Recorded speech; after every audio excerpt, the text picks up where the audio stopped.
Hi, this is POCO M6 Pro and I'll show you the fingerprint scanner test on this device.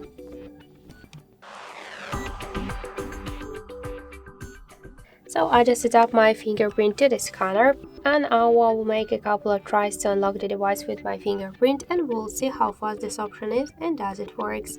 So let's start. 1, 2, 3, 4, 5. So as you can see with the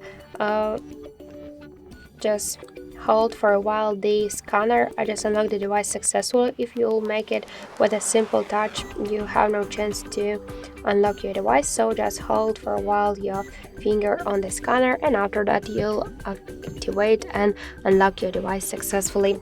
So that's it. Thank you for watching, and if you like this video, leave thumbs up and subscribe.